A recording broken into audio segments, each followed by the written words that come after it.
네, 안녕하세요. 굿벤저스 경영제도사 안시환입니다. 이번 강의에서는 온라인 마케팅을 어떻게 할 것인가에 대해서 저희가 좀 생각해보고 알아보는 시간을 갖도록 하겠습니다.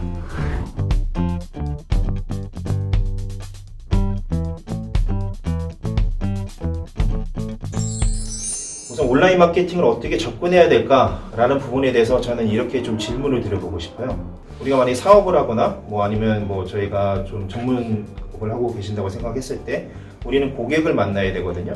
그 고객들이 우리 제품이나 서비스에 대해서 어떨 때 저희가 찾게 될까 하는 겁니다. 그러니까 고객들은 어떤 상황일 때, 어떨 때 우리의 서비스를 찾고 우리의 제품을 찾을지를 먼저 좀 생각을 해볼 필요가 있을 것 같고요. 두 번째는 고객이 우리 제품이나 서비스를 찾을 때 어떻게 찾을 건가 하는 겁니다.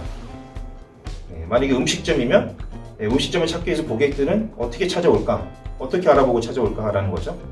저희가 만약에 법무 서비스를 한다면 법무 서비스를 받고 싶은 상황이 생겼을 때 그분들은 어떻게 찾아서 오느냐라는 겁니다.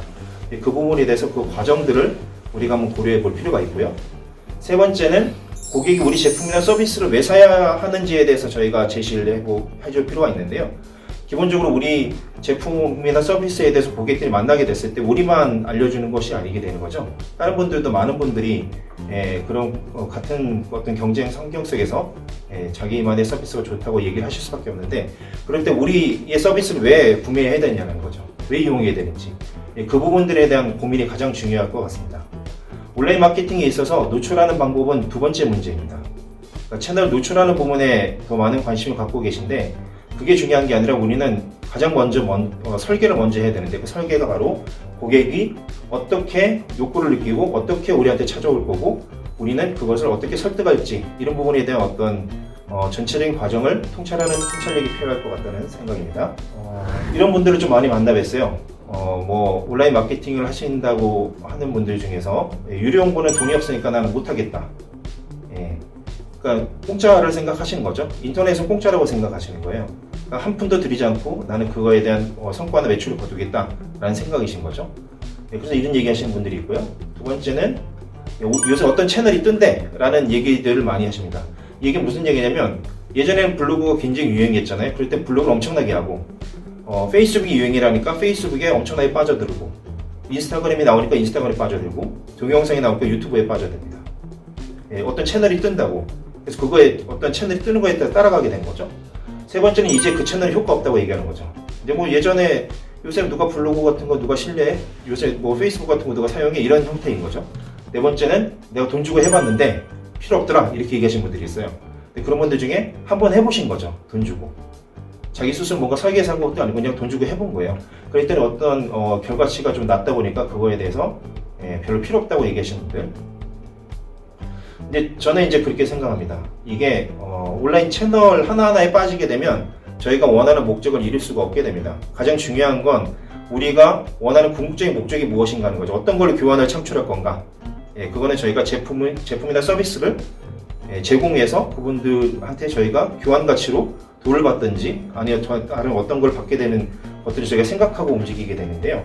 그 부분에 대해서 어떻게 저희가 그분들을 만나 뵙고 설득할 건가 하는 부분들이 더 중요하다는 거죠. 잠재 고객을 만나게 획득하고 내 상품이나 서비스를 구매하게 만드는 게 가장 중요한 거. 그리고 그걸 어떻게 수행할 것인가에 대한 초점을 맞춘 그런 설계가 필요한 것이라고 생각합니다. 그런 형태가 이루어지고 난 이후에 채널 부분에 대해서 우리가 어떻게 활용을 해야 되는지를 생각해 보는 게 가장 중요한 포인트입니다. 그래서 온라인 마케팅을 위해서는 저희가 우리 사업을 우선 정의를 해야 되고요. 우리 사업이 어떤 건지, 그다음에 내 고객은 어떤 고객들인지, 그리고 고객이 내 상품과 서비스를 어떻게 연결시킬 것인지, 이 세 가지 부분들을 저희가 항상 고려하고 준비를 해볼 필요가 있습니다. 사업을 정의하는 부분에 있어서 제가 이제 간단하게 예시를 들어보면, 제품을 한 줄로 저희가 뽑아볼 수 있어야 됩니다. 이렇게 한 줄로 얘기를 하는 이유는 기본적으로 일반적인 세상 모든 사람들은 대부분 다 우리의 사업이나 서비스에 관심이 없습니다. 관심이 없는 사람들이 우리 사업을 기억하게 만들려면 인상적인 한 얘기를 해주는 게 가장 중요한 거죠. 그다음 아래쪽에 있는 내용은 영어 학습기였는데, 하루에 40분, 100시간, 6개월만 투자하면 영어에 입이 열리는 학습기라는 어떤 내용이었고요. 거기에 가장 중요한 건 특허받은이라는 내용이었습니다. 예, 이제 학습기라는 부분은 이제 많이 좀 예전보다는 굉장히 좀 관심도 많이 줄어들고 있는 거죠. 예, 그런 줄어들고 있는 관심을 좀 더 사람들한테 이끌기 위해서 특허받았다는 부분을 강조하고 시간, 그러니까 숫자를 강조한 거죠. 40분, 100시간, 6개월. 이런 식으로 해서 사람들에게 좀 더 관심을 유도하고 기억하게 만들 수 있는 요소를 가져가려고 한 거고요. 여기 아래 같은 경우에는 한참 이제 겨울에 추웠을 때 조끼에서 발열을 해줄 수 있는 어떤 조끼 그런 부분에 대해서 설명을 한 줄을 써준 내용들이죠. 자, 이런 내용들처럼 우리 사업, 그러니까 현재 이 강의를 보고 계신 분들, 그러니까 뭐 일반 소상공인도 뭐 되고요, 아니면 전문직도 마찬가지입니다. 우리 사업 어떻게 정의를 할 건가, 이 부분이 가장 중요합니다. 저 같은 경우에는 소상공인과 스타트업의 마케팅을 지원해주는 경영지도사라고 설명을 합니다. 소상공인분들, 스타트업분들 이렇게 어떤 대상을 정의를 해본 거죠.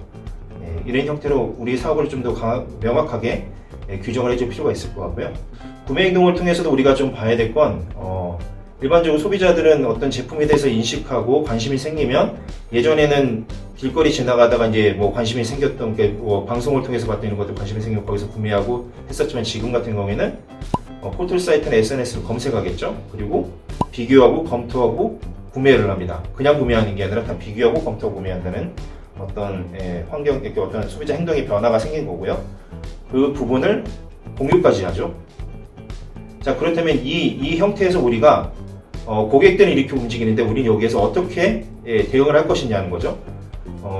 그러니까 인식하고 흥미가 유발되는 부분에 있어서 우리가 어떻게 접근할 건지, SNS로 접근을 시킬 건지, 포털 사이트나 검색을 하게 만들면 이분들의 검색에 어떤 단어를 검색시켰을 때 우리께 보이게 만들 것인지, 구매할 때는 우리의 내용을 어떻게 설득할 것인지, 이런 부분들, 공유 부분에 있어서는 우리가 어떤 이벤트를 할 수도 있고요, 그분들한테 어떤 혜택을 줄 수도 있고, 어떤 방식이든 우리가 이 범위 안에서 우리의 잠재 고객을 설득하기 위한 어떤 기획들을 하고 있어야 된다는 거고요.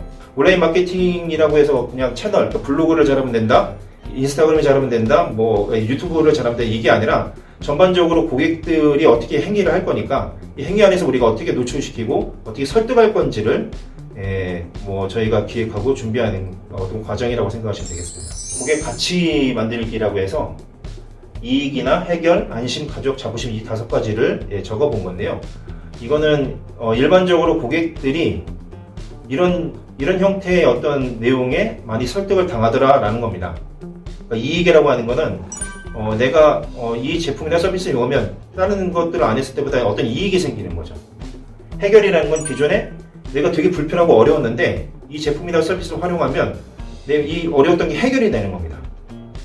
안심은 내가 이것 때문에 굉장히 불안한, 그러니까 코로나19 때문에 굉장히 불안했던 어떤 지금 사회 환경, 내가 이 제품이나 서비스를 이용하면 굉장히 안심되는 상황이 되는 거죠. 가족은 나는 관심이 없는데 내 가족들이 필요한 거죠. 가족들에게 필요하다. 그 당신은 그래서 이 서비스나 제품을 이용해야 된다. 이런 부분을 좀 더 좀 강조하는 어떤 메시지인 거고요. 자부심은 명품 같은 거로 생각하시면 됩니다. 내가 이 서비스나 제품을 이용함으로써 자부심을 갖게 되는 거죠. 뭐 쉽게 얘기하면 내가 이 제품을 사면 일부가 기부를 한다 라는 것도 자부심을 갖게 되겠죠. 내가 이 서비스를 이용하면 이 서비스 이용함으로 해서 내가 지불한 가치 때문에 많은 사람들이 어떤 혜택을 본다, 이런 것도 자부심이 되겠고요. 아니면 내가 나만을 위한 제품을 사서 나밖에 가지고 있지 않다 라는 것도 자부심이 되겠죠. 자, 이 내용들은 어떤 거냐면 실질적으로 고객들한테 어떤 제공 가치를 제공해준 메시지가 중요하다는 겁니다. 대부분 다 제품이나 서비스는 비슷비슷해요. 비슷비슷한 서비스나 제품 안에서 우리가 그분들한테 우리의 제품이나 서비스가 정말 좋다라고 설득하기 위해서는 그분들한테 우리의 내용이 이익이 되든지 해결 방안이 있든지 안심을 시켜줄 수 있는 어떤 요소가 있든지 가족들한테 어떤 좋은 요소가 있든지 내가 자부심을 느낄 수 있는 게 있든지 아니면 또 여러 가지 더 있겠죠. 그런 부분에 있어서 설득할 수 있는 논리를 개발해 준 게 중요하다는 거고요. 이런 부분들을 내 사업을 가지고 고민해서 적어보시는 게 굉장히 중요합니다. 온라인 마케팅의 기본 개념에 대해서 이제 정리를 해볼 건데요. 제가 계속 채널 하나하나가 중요하지 않다고 말씀드렸던 어떤 그 내용과 일맥상통하다고 보시면 됩니다.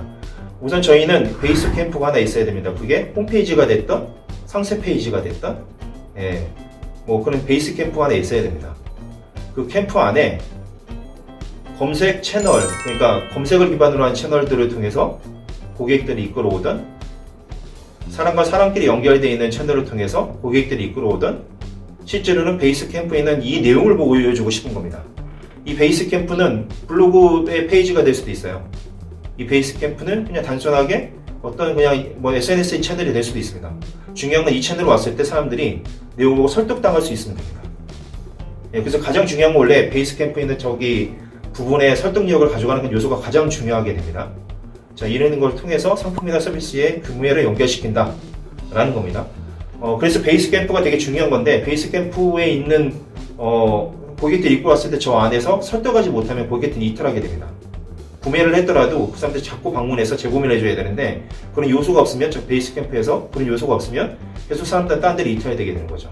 그래서 베이스캠프를 어떻게 설계하느냐가 가장 중요합니다.